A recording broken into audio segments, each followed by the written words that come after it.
What's up? I've aged a bit. By now, I've read all the Earthsea Cycle books. And it's been a while, like years, to be honest, since I've read them. I think years is correct. Yeah, at least 2 years since I've read The Farthest Shore. And I think last year I read the last book, which is The Other Wind. So this video is going to be, I know that I did two separate videos for the first two books, but this video is just going to be all the rest together. It's because I don't remember enough details to do a single video about every single book. So I'm just going to not recap, but like give my thoughts on the last four books all together. Um, the reason, by the way, why I make these videos, like I make these videos because I know that a person like me would enjoy them. Maybe I'm the only one who would enjoy them, but what the reason why I do this is because when I'm the kind of person that when I have read or watched something that I really really liked, um, I don't want to quite let go of it yet completely. So you know that feeling when you've just finished watching an awesome series or book or reading a book and you just want to stay a bit longer with this book, with this story, in this world, with these characters. And I know that rewatching it, watching it again immediately or rereading it is not going to help with that. But going to YouTube and watching some random people talk about the thing that you've just read or watched, I like that. And it doesn't necessarily even have to be that interesting what they are saying. Um, it can be actually quite like I enjoy more long videos where they talk about everything, maybe too much for some people, like every single detail. I enjoy it because I just feel comfortable. That's why I'm making these videos, just to make people who are like me and who want to watch like people review books that they read, to make them feel comfortable. Not necessarily even always saying interesting stuff, but sometimes somebody says something and you're like, damn, I didn't think about that. And you get something extra out of it. Um, so I would have done a video for every single book, but well, I it's been too long since I've read, for example, The Farthest Shore and Tehanu, and yeah. So we'll just have to. If you're the kind of person that I am, you'll have to kind of, watch, read, do a bit more reading before you watch this video. You're like only when you finish the whole stuff, the whole Earthsea cycle, can you really watch it, I suppose.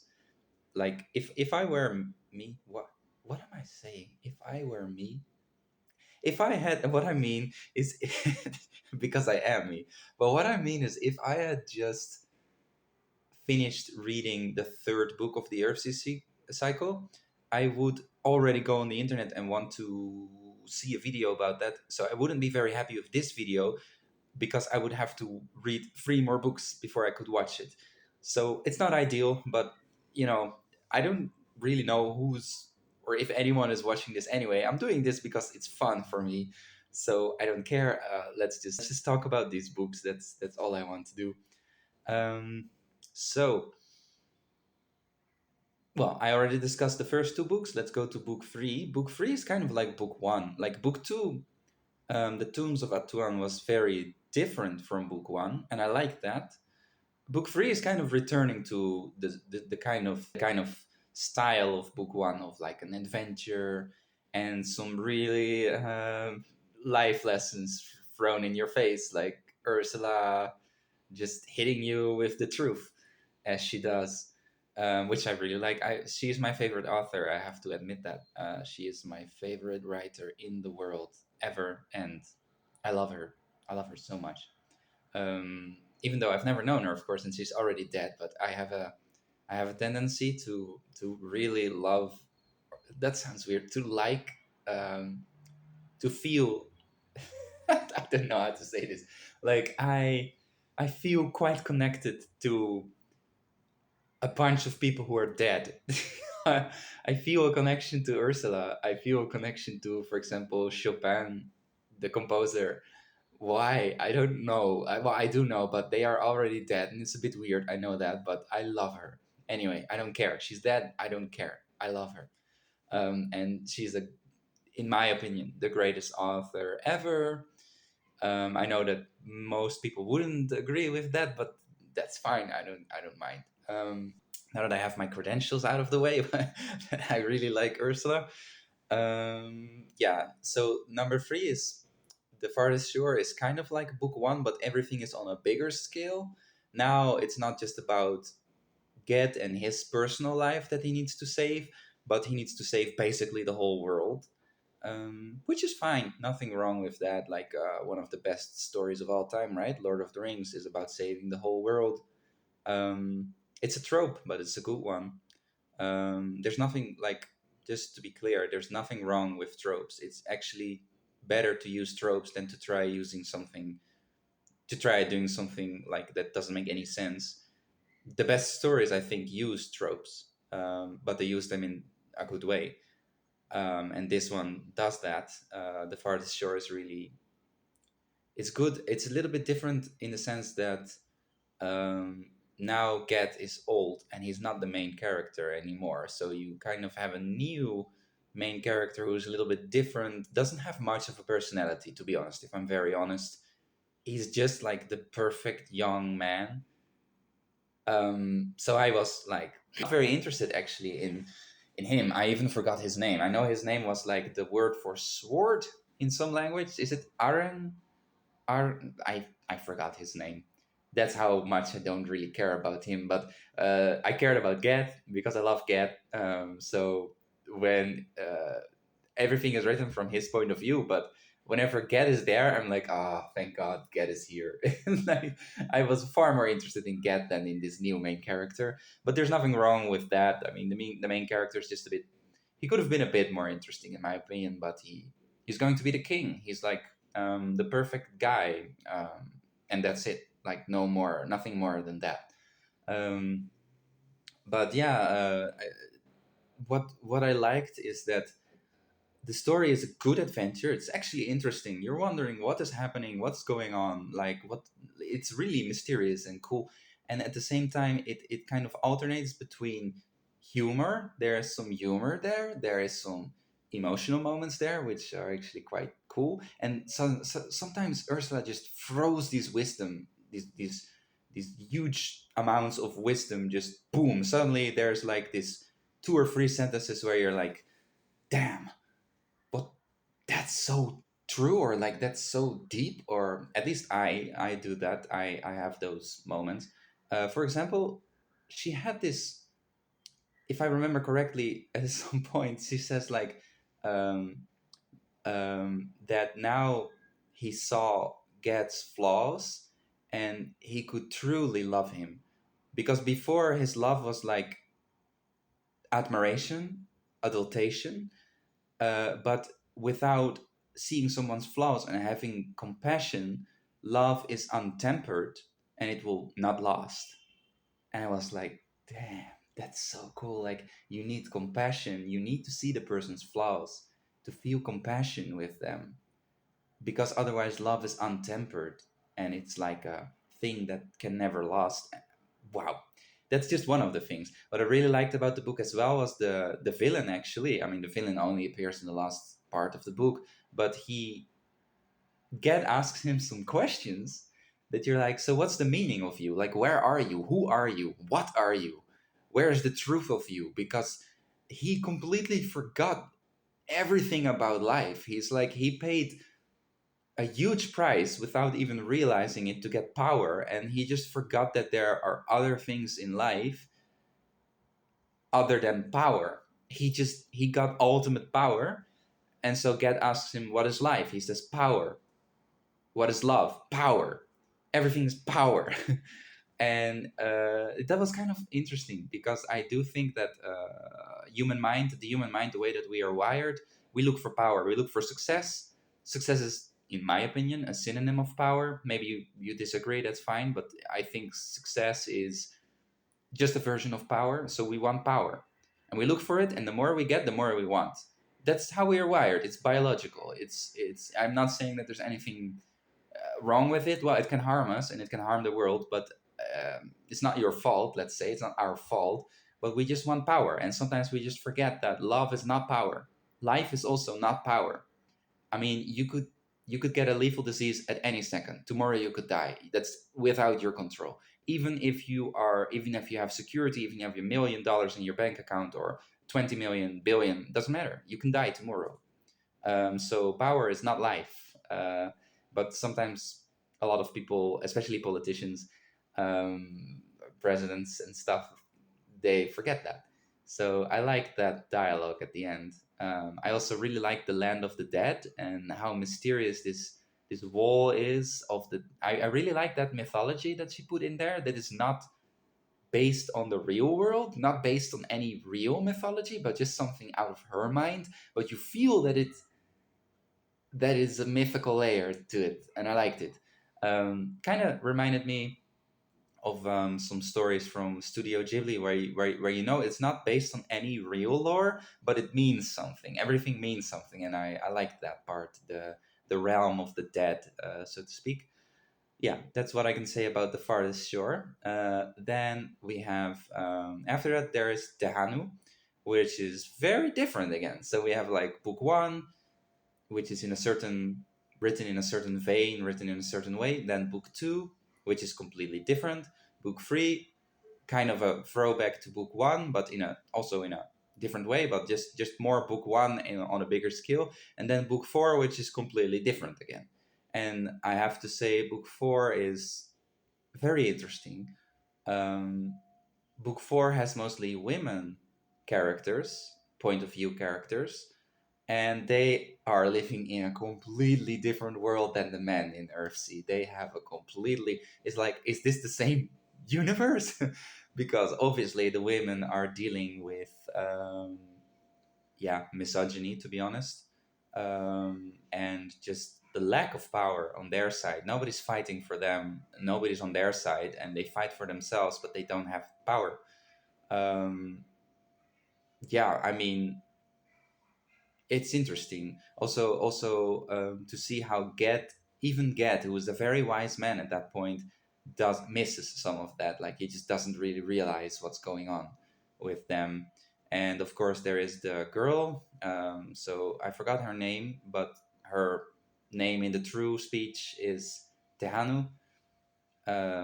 She's quite interesting, but not as interesting as Get again for me. She's like a better character for me than the king, Aaron or whatever his name was, but she's not the most interesting character for me. And then we have, and oh my god, I forgot her name. Oh, okay. Well, she's the girl from the girl from the second book, Tombs of Atuan. She's kind of the main character as far as I remember. To me, she's the main character of that book. But there are some interesting details that we come to learn that, for example, the wizards give up their sexuality to be able to be a wizard. That's interesting. Um, of course, Get has lost his powers, and how he deals with that is kind of sweet. I mean, it's first he's of course very dramatic, and he wants to get his powers back, but eventually he can accept it, and he says, "I mourned for the man that I used to be," but he also shows kind of the futility in mourning for something. Like, of course, mourning is not futile, but what I mean is that if you mourn for the person that you used to be, you kind of forget that you're still here. Like, you're not dead, you're still here, just in a different way. And that's kind of what Get also goes through, and I like that part. Of course, there's some humor in it as well. There's some very dark moments when they try to kill Tehanu, the girl. And I have to say, it was really disappointing, the end for me. It's a Deus ex machina, or a dragon ex machina ending. Didn't like that. Didn't like the end. No, didn't like it at all. But fine, fine.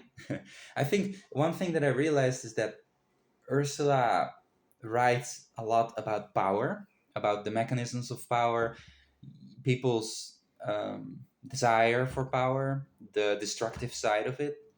For example, in the end, there is this wizard. I forgot his name, but he just wants to deal with. He lives in like the house of the mayor. Is it not the mayor, but like of some important person on Gaunt, and he lives in their house, and he tries um, to get knowledge about dark arts. We could say like dark magic, and he is just really into power as well, and he loves it when he can control get the archmage, the former archmage. He can control him. He can control. Um, he can control the woman. I forgot her name again. And he plays with them and just all this love. And Ursula writes a lot about this power and how power does ugly things to us, but it's always kind of impersonal. So what they do is not specifically targeted towards one person, but it's just they are in power. It's not personal. Like the villain in this story is not a personal villain. He doesn't have it out for one of the characters, and that's fine. And she also shows very well how power eventually gets destroyed because power always shifts and betrays people. And even if it doesn't, if power is all you have, you're a lonely person and you're not happy. So that's all very true. But there is no like there's no personal connection. There's no hatred on Ursula's part for these villains, and you can feel that because it feels a little bit impersonal. Like when he just it's just like he did this whole terrible stuff and blah blah blah, and then there was a dragon and the dragon killed him, and then he doesn't matter anymore, and it doesn't. It's just kind of like what was the point? I get the message, but I think could have been more interesting. I didn't like the ending of Tehano. That's my point. Then Tales of Earthsea, that was a good book. I really liked it. That story, actually, the first story, which is also about power again and corruption and just how the destructive side of power and all of that. But that story was much better. I think that story was really interesting, which is about I forgot all the names, but there is this man. Oh, his name is Otter, isn't it? He changes into an otter all the time, and he yeah, gets embroiled in a power struggle. Basically, he escapes. He in the beginning he is more or less a slave. Then he escapes the slavery, but then there is like this other wizard whose name is Early, and he wants to find him and kill him. And yeah, he goes to Rogue. Eventually, Early also goes to Rogue, and there he is the same as everybody else. I really like the ending of that story too. Like he makes all these gestures and wants to cast these spells, but he can't because he's just a human being there, and yeah, he has nothing to save him anymore. I like that story, and by far the most beautiful story that I remember from that one. The stories in Tales of Earthsea, I loved it. It was very, it was just so sweet and so it felt like a warm bath for me. I could feel the love that Ursula put into those stories. That besides all the flaws and all the bad things that happen, she, as the author, obviously still loved the characters and the characters loved each other. It was beautiful. I really loved the story that's called On the High Marsh, which just has a very confused wizard in it, and she describes his confusion, and it has Get, who is looking for the wizard, and there is this woman who is living a tough life, and they all meet each other. In the end, they're all together, and they all express understanding and love. I love that story. I'm tearing up about it. Jesus, I really, the last part is just so beautiful about On the High Marsh. It's I can recommend that story. Yeah, it's in my opinion the best one of the Tales of Earthsea, but the whole book is nice. The last story was not the most interesting for me, but fine, it wasn't bad. And then we go to The Other Wind, which is the worst of the series in my opinion, and which is that's the first one where I could really say this doesn't even feel like Earthsea anymore. I don't mean to say that it's a bad book. It's Ursula wrote it, so it's interesting and you should read it because it's still interesting. But it didn't feel, like I could say that the Tombs of Atuan, the second book, didn't feel like Earthsea anymore, but it did. Even though it was so different than the first book, I could still see this is it. Like this is, and I can't explain to you what is Earthsea, what is not Earthsea, because obviously anything that Ursula writes is Earthsea. But the last book just didn't feel. It felt. I know how it felt. I can describe it. It felt empty in a way. Like the characters were not fleshed out. The setting was strange. What was happening didn't feel thought out. The court of the king was strange. Oh, his name is Lebanon. Why do I think about that? Why do I realize that now? His name is Lebanon. That's his name in the true speech. Yeah, his court feels strange, not thought out. Like they all gather and then he talks and people just talk over each other and there are like 100 people there. It feels kind of like politics in the modern world, but what's that doing in Earthsea? It doesn't make sense. If there is a king, a monarchy, why it? Nothing in that book makes a lot of sense to me. I don't like this idea now that humans used to be dragons. That no, in the first book, I liked the dragons. The dragons were mysterious forces of nature. They had nothing to do with humans, and I liked that. And now it's like no, no, no, back in the year blah blah blah, they had to make a choice if they wanted to be a human or a dragon. No, I don't like that new lore that she put into the story, because obviously when you read the encounter with the dragon in the first book, there is none of that there. That was not her idea when she first came up with the dragon. She added that later and I don't like it. Really don't. I like dragons as mysterious forces of nature that are very unhuman, have nothing to do with humans. That's what makes them interesting. That's what makes them interesting. Not that they were humans in the past and that we were all the same. And I like the girl that can change into a dragon. That's cool.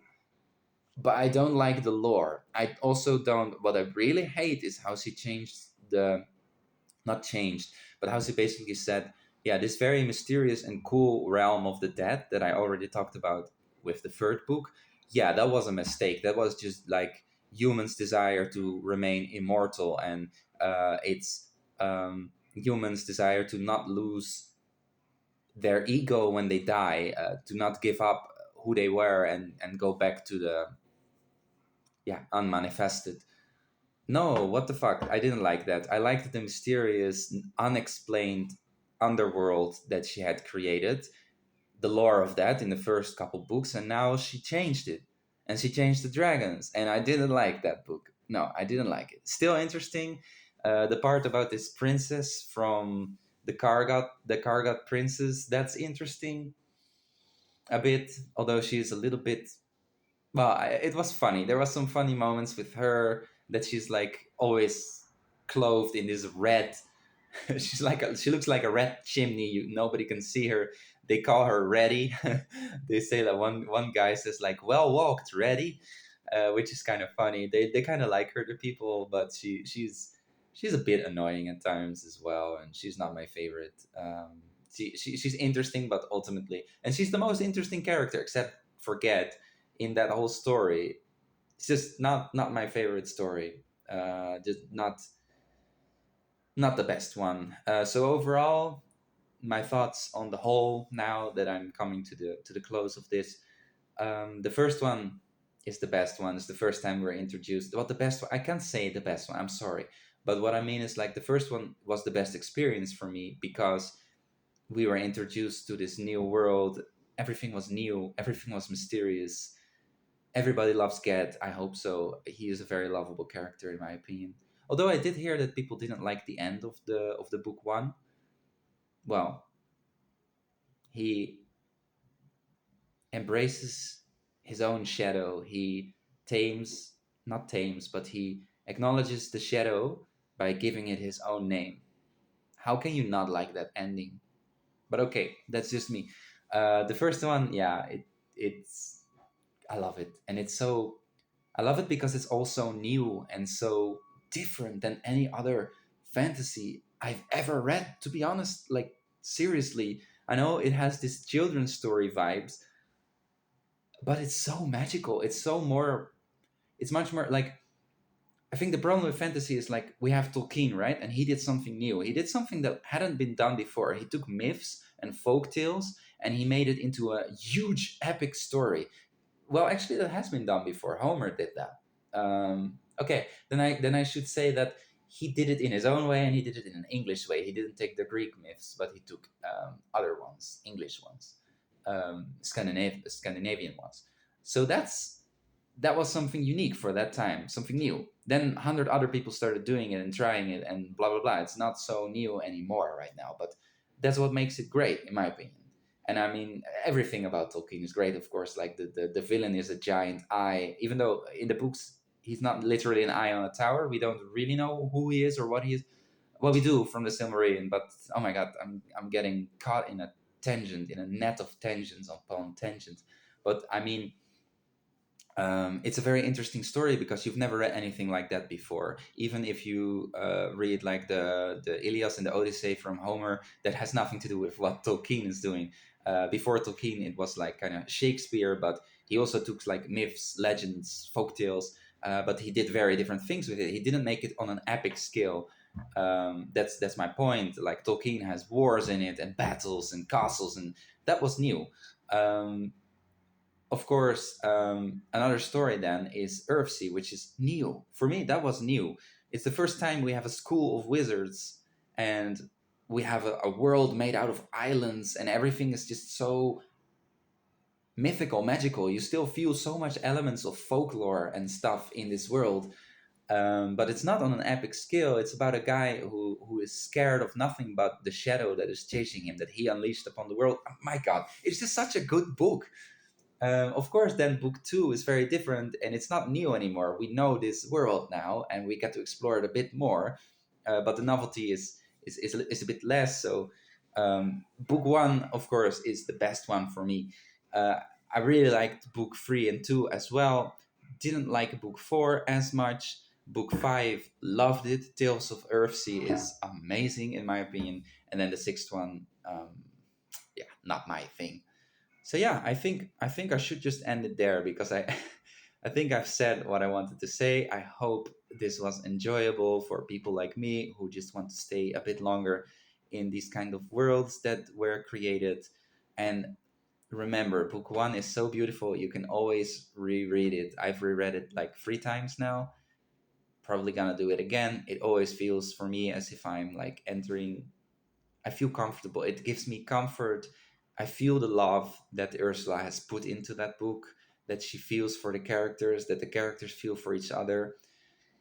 The dynamic between Ged and his master Ogion is the love that is between these characters. You can feel it. It comes out of the page and it embraces you. Ogion's understanding for Ged, and like Ogion is so wise, he doesn't judge him. He sees Ged like fuck up in a big way, and he just Get comes back and he says, "Master, I was a fool," and he just smiles. He's like, he smiles. He's not gonna say like, "Hey, you're being too dramatic" or nothing, because he knows that it's futile. Because this is like what teenagers do, right? They are like, "Oh my God, I was such an idiot. Oh, I can't believe," they blow everything up, and you can't stop that. And that's what Ogion does. He doesn't judge him. He doesn't say, "Oh, you're being too dramatic," or "Oh, yes, you were a fool." Nothing. He just smiles because he understands. He shows compassion, and that's it, because that's all he can do. And he cares about Get, but he does not try to control him to prevent him from making mistakes, to say like, you cannot do this or you cannot do that, because he knows that Get needs to be free and make his mistakes and take responsibility for them and solve them. The dynamic between those two, I suppose it's my favorite part of the whole story. It's so beautiful. It reminds me of if you've watched Avatar: The Legend of Aang. The dynamic between Iroh and Zuko is similar, and I'm a sucker for that. I cry with those people, with that kind of dynamic of pupil teacher, but like in a certain way, not where the teacher is like very strict and mean, but this dynamic, it's the most beautiful thing for me in stories that I can experience. And with that note, I recommend you to reread it. If you really liked the books, you will feel the love again. And yeah, just go back to this magical world of Earthsea. Just go back there and stay there for a while. That's my advice. And I hope you like this video. And I'm going to do other book reviews in the future, so keep an eye out for them. And yeah, hope you have a great rest of your day here. Bye bye.